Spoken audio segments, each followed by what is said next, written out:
Ten plyn nech počujem, že pridávaš. Vrng trošku.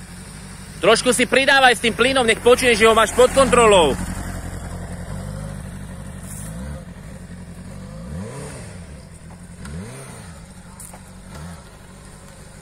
To trhnutie znamená, že tú spojku si pustil, ale máš s ňou pracovať.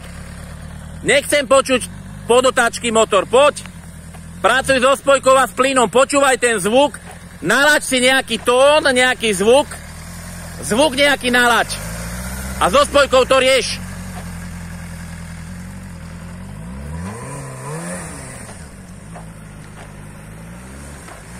Sem poď bližšie doprava. Doprava, kam ideš? Sem poď. Zvuk chcem počuť, že tú motorku ovládáš. Áno, chcem, aby trošku zavíjala. Áno, také niečo chcem počuť. A keď sa ti to zdá byť rýchle, tak si to pribrzdi zadnou brzdou, na to ju máš. Áno, to chcem počuť. Áno, chcem počuť, že máš ten plyn a že tú spojku máš pod kontrolou. To znamená, že celú motorku, celý výkon máš pod kontrolou. Áno.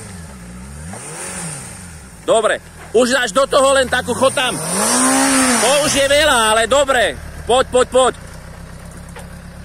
A toto už je podotáčky. Takže musíš hľadať aj ten konsenzus. S tým plynom to musíš jednoducho dokázať. A to je veľmi dôležité pri rozbiehaní, aby si tú motorku a tie výkony udržal. Čiže aj tá akustická stránka je dôležitá. To už je veľký výkon. Chceme menší, ale chceme nejaký. Nechceme žiaden.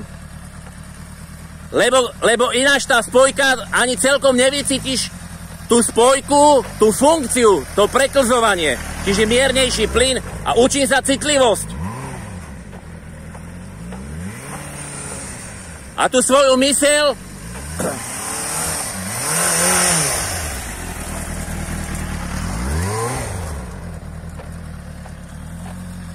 a musíš to teraz nejako zladiť, aby nebol medzi tým zvukom, hlukom a skoro podotáčky, aby sa to nedialo. Jednoducho to koriguj. Áno, nejak takto. Otoč hlavu, už sa nepozeraj pred seba, už sa pozeraj okolo seba. A počúvaj zvuk, pozeraj okolo seba. Výborne. A teraz to vyskúšaj dať do stupačiek. Tak nejak, hore. A už sa sústreď ale aj na spojku. Vyššie, tak, a ideš. A chcem počuť aj ten zvuk trošku. Áno, trošku chcem počuť. Tak, a teraz si ju vlastne umožnil tej motorke sa naklápať. Áno, teraz ju neblokuješ. Teraz môžeš zmenšiť tie polkruhy. Obzeraj sa okolo. Pozri sa, či sú není policajti na okolí niekde. Obzeraj sa okolo seba. Dobre, tak to nefunguje. Pozri sa, či sú baby nejaké tu není okolo, po cvičisku nechodia. Tam nie sú nikto? Výborne.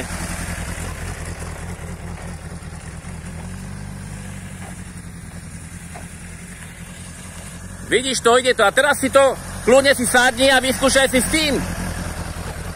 A porovnaj to.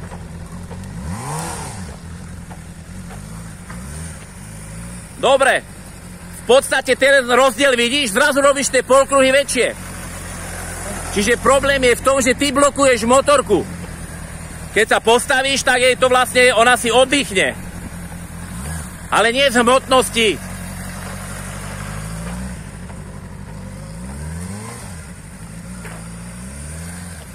Dobre, vidíš, teraz si zrýchlil. Ale dobre, poď. Čiže posúvaš tie hranice niekam ďalej. Kľudne, keď zrýchlíš, tak do toho drcni si do zadnej brzdy. Je jedno, že ju máš v ťahu. Tak, pohádaj sa s tým trošku. Aby si vycítil tú motorku. Aby si ju cítil, hej, ale aj počul. Dobre, myslím, že v tomto môžeš pokračovať. Dobre, choď ju trošku vychladiť, hej. No ale pridaj, poď, trošku energie.